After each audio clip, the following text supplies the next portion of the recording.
Today we're going to be talking about teaching turn on the forehand. This is a wonderful basic movement that has many benefits. It helps us to be able to increase our horse's strength and flexibility. It keeps us safe in the instance where a horse may spook, giving us control over the hind end. And it lays a solid foundation to later build into lateral work. This is Bouncer, and I'm going to be working with him today. He is new to this exercise, so I thought he would be a great horse to show you, a horse that is learning this process. And he's also normally works in a bitless bridle, so I thought it'd be great to show a horse that works in some different equipment as well. So let's take a look at our goal. Here I have an example of me riding Legend. I'm going to be moving him off of my right leg here, going to the left, and he's pivoting on his right front leg, keeping nice forward energy in this movement.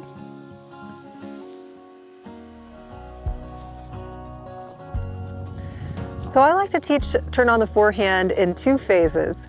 The first phase is on the rail, and that just sets my horses up for success and helps them to be able to understand this concept of moving away from my leg pressure. And then in the second phase, we're going to work on the fluidity of this movement, getting it softer and more forward. So I'm going to take Bouncer through this first phase, and we're going to see how he does. This is Bouncer on the first day of us working on the exercise. So I'm going to take him off the rail here, turn his nose back towards it, and move him off of my left leg and left seat bone. He's going to step his hind end around, and then I'm going to ride him forward again. So right here he gets a little tense and breaks to the trot, and I just bring him down to the walk. Let's take a closer look at this movement. So here I'm moving Bouncer off of my right seat bone, closing my right leg, picking up my right rein, and keeping my left hand down. Bouncer is going to step that right hind away from that right seat bone and leg, and then I'm going to walk him forward by closing both my legs. This is the second day of doing this exercise, and I just wanted to show you how each one of our horses has a side that's going to be easier for them and a side that can be more difficult. So Bouncer, his more difficult side is the right side, and you can see I was a little bit sticky moving off of my right leg here. So I'm going to walk him forward, and if you look at him going to the left, so here I'm going to move him off my left leg, you can see how much smoother his movement is off the left leg. So I just worked with him on this until we got to this place where he could step off of my right leg more easily.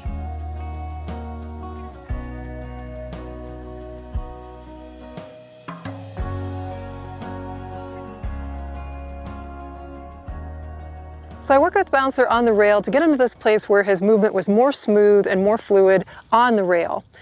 And then I took him off the rail and worked on this exercise without the support of the wall.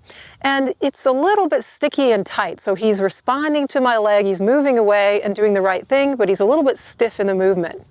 So how do we get this movement to the place where Legend is, where it's more smooth and there's more forward energy?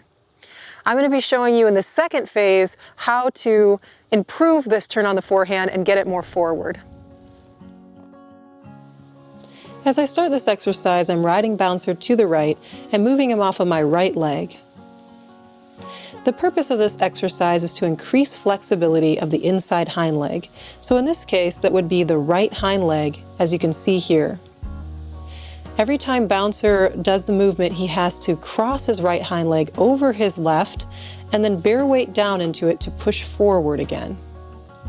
This is helping to increase that flexibility and fluidity of this movement. So here's a diagram of the movement. I'm riding a square going all one direction. So I just went to the right, and now I'm going to be taking Bouncer to the left.